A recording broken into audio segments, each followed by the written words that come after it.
যারা একদম সহজ বেড রোল খুঁজছো তাদের জন্য এই রেসিপিটা নিয়ে এসেছি। হাতের কাছে থাকা কিছু উপকরণ দিয়েই কিন্তু এই বেড রোলটা আমি তৈরি করে তোমাদের দেখাবো। একদমই সহজ, ঘরে কিন্তু সবারই এই উপকরণগুলো সব টাইমেই থাকে। আমি একদম সহজভাবে দেখানোর চেষ্টা করব। চড়া দাম দিয়ে ফাস্টফুড থেকে এই রোল আর কিন্তু নিয়ে আসতে হবে না, বাড়িতেই কিন্তু ঝটপট বাচ্চারা যদি চায় এই রোলটা কিন্তু তৈরি করে দিতে পারো। ডিম দিয়ে আমি পাউরুটি দিয়ে রোলটা তৈরি করে দেখাবো একদম সহজভাবে। আসসালামু আলাইকুম হ্যালো বন্ধুরা, তোমরা কেমন আছো? আশা করি তোমরা ভালো আছো। আমি আলহামদুলিল্লাহ ভালো আছি। আমার শখের কিচেনে তোমাদের সবাইকে স্বাগতম। প্রতিদিনের মতো আবার একটি রেসিপি নিয়ে এসেছি, বেড রোল। তাহলে আমি কিভাবে করছি তোমরা প্রথম থেকে শেষ পর্যন্ত দেখবা। আমি একটা কড়াই নিয়েছি, কড়াইয়ে সাদা তেল দিয়ে দিলাম, সয়াবিন তেল। এখানে কিছু পেঁয়াজ কুচি আর কয়েকটা কাঁচামরিচ কুচি দিয়ে দিলাম। আমি আগে ডিমের যে পুরটা, সেই পুরটা আমি তৈরি করে নিব। একদমই ঘরে থাকে সবারই যে মশলাগুলো, আমি সেটা দিয়ে কিন্তু এই বেড রোলটা আমি তোমাদের তৈরি করে দেখাবো। দিয়ে এবার ভালোভাবে পেঁয়াজটাকে আর মরিচটাকে একটু ভালোভাবে ভেজে নিতে হবে। লাল করার দরকার নেই, হালকা একটু নরম হয়ে আসবে তখন এই পর্যায়ে একটু লবণ দিয়ে দিতে হবে। লবণটা কিন্তু বুঝে দিবা। পেঁয়াজ কিন্তু সাদা সাদাই থাকবে, তখন আমি একটা ডিম ভেঙে দিলাম। এবার ডিমটাকে ভালোভাবে ভুজিয়া করে নিতে হবে, ডিমটা একদম ঝুড়ো ঝুড়ো করে নিতে হবে। দিয়ে পেঁয়াজের সঙ্গে কিন্তু মিশিয়ে দিতে হবে। এই বেড রোলটা কিন্তু খেতে খুবই মজা লাগে, একবার হলেও তৈরি করে নিতে পারো। আর ঘরে কিন্তু সবারই এই উপকরণগুলো থাকে। আমি একদম সহজভাবে তোমাদের দেখানোর চেষ্টা করছি। এখানে আমি 1 চামচ মতো সয়া সস দিলাম আর 1 চামচ মতো টমেটো সস দিলাম। দিয়ে এবার ভালোভাবে এটাকে নেড়ে নিব। দিয়ে একদম ভাজা ভাজা করে নিব এটাকে। দিয়ে কিন্তু আমি এখন নেমে নিব এটা। দিয়ে এবার ব্রেড নিয়েছি, এখানে আমি ব্রেড নিয়েছি। তোমাদের যতটুক করবা ততটুক নিবা। আমি এখানে 4 পিস ব্রেড নিয়েছি। এবার কিন্তু আমি এখন এই ব্রেডের যে সাইডের কালো অংশগুলো আছে সেটা কিন্তু আমি কেটে ফেলে দেব।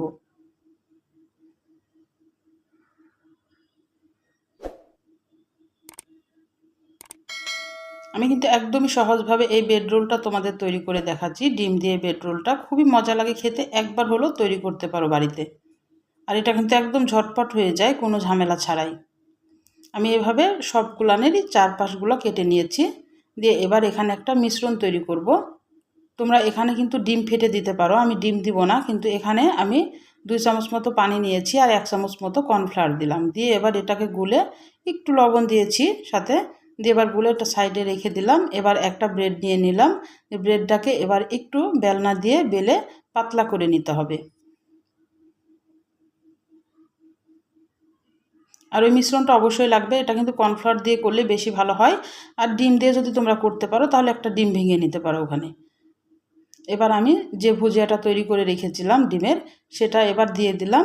দিয়ে এবার রোলের মতো এটাকে গড়িয়ে নিব। তোমরা হাতের দিকে লক্ষ্য করলেই বুঝতে পারবা, একদমই সহজ। এখানে কোনো পানি লাগবে না, এমনিতেই কিন্তু এটা সেট হয়ে যাবে, যেহেতু আমি কর্নফ্লাওয়ারের পানিতে এটাকে আবার গড়াবো। এভাবে কর্নফ্লাওয়ার পানিতে কিন্তু এটা কিন্তু অনেকক্ষণ চুবিয়ে রাখা যাবে না, খালি একবার করে এভাবে একটু গড়িয়ে নিয়ে এবার কিন্তু আমি ব্রেড ক্রাম্বস নিয়েছি এখানে। দিয়ে এবার এটাকে ব্রেড ক্রাম্বসের ভিতরে এটাকে কোট করে নিতে হবে। দিয়ে এবার প্লেটে এটা ধুয়ে দিতে হবে। দিয়ে আর একটা আমি তোমাদের একটু সহজের জন্য, সহজভাবে দেখানোর জন্য আর একটা আমি তোমাদের তৈরি করে দেখাচ্ছি।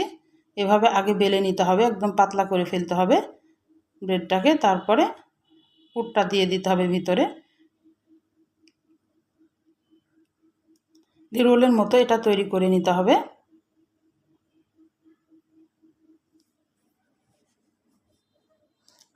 আর ব্রেড ক্রাম্বস যদি তোমাদের হাতের কাছে না থাকে, তোমরা কিন্তু পাউরুটির যে সাইডের অংশগুলা সেগুলো দিয়ে কিন্তু এটা গুঁড়া করে নিলেই কিন্তু ব্রেড ক্রাম্বস হয়ে যাবে, যদি না থাকে হাতের কাছে। এবার আবার একবার করে চুবিয়ে নিতে হবে, এটা কিন্তু রাখা যাবে না বেশিক্ষণ, খালি একটু চুবিয়ে নিতে হবে। দিয়ে আবার ব্রেড ক্রাম্বসের ভিতরে এটাকে গড়িয়ে নিতে হবে।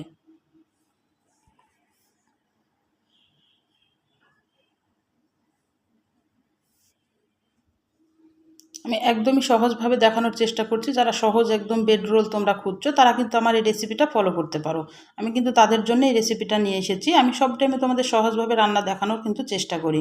এবার প্লেটে রেখে দিচ্ছি। আমি আরেকটা তোমাদের সুবিধার জন্য আরেকটা আমি বেলে দেখাচ্ছি।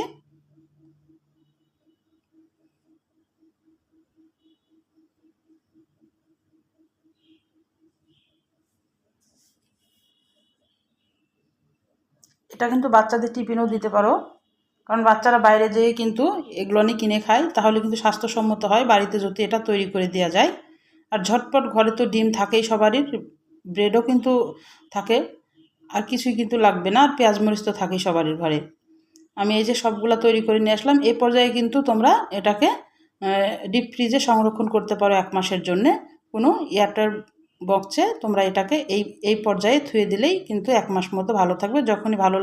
যখনই মন চাইবে অমনি বের করে কিন্তু ভেজে খেয়ে নিতে পারো। আমি এবার পরিমাণ মতো তেল দিলাম। তেলটা কিন্তু হালকা গরম করতে হবে, খুব গরম করা যাবে না, নাহলে উপরটা কিন্তু হয়ে যাবে আর ভিতরটা কিন্তু তেমন হতে চাইবে না। এই কারণে হালকা গরম যখন হবে তেলটা, তখন কিন্তু আমি এই ব্রেড রোলগুলো দিয়ে দিচ্ছি। দিয়ে এবার এখন উল্টে পাল্টে মিডিয়াম আঁচে এটাকে ভেজে নিতে হবে লাল করে।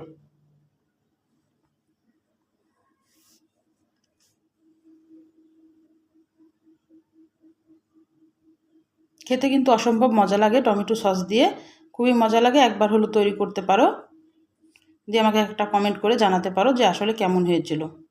আর যদি ভালো লাগে আমার চ্যানেলটাকে সাবস্ক্রাইব করে দিও, আমার পাশে থেকো। এরকম নতুন রেসিপি তোমাদের মাঝে যেন আমি নিয়ে আসতে পারি। আর তোমাদের একটা লাইক, একটা কমেন্ট কিন্তু আমাকে অনেক উৎসাহ করে। তোমরা একটা লাইক দিয়ে কিন্তু ভিডিওটা দেখে নিতে পারো। এভাবে উল্টে পাল্টে কিন্তু আমি ব্রেডগুলো ভেজে নেব।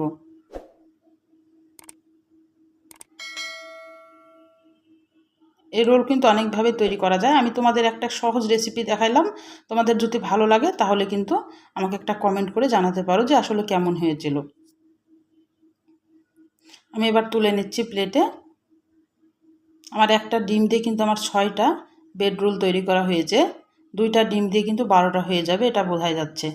আমি একটু টমেটো সস দিয়ে সার্ভ করেছি, দেখে বুঝতে পারছো কত লোভনীয় লাগছে। আমি তোমাদের একটা ভিতরটা ভেঙে দেখাচ্ছি। উপরটা কিন্তু একদম মচমচে আর ভিতরটা নরম সফট। আর দেখে খেয়ে কিন্তু বোঝা যাবে না যে এটা ডিমের তৈরি করেছি, মনে হবে যে এটা চিকেনের তৈরি করেছি। তাহলে আজকের মতো বিদায় নিচ্ছি। তোমরা সুস্থ থাকবে, ভালো থাকবে। আবার কোনো নতুন রেসিপির সাথে হাজির হবো। আল্লাহ হাফেজ।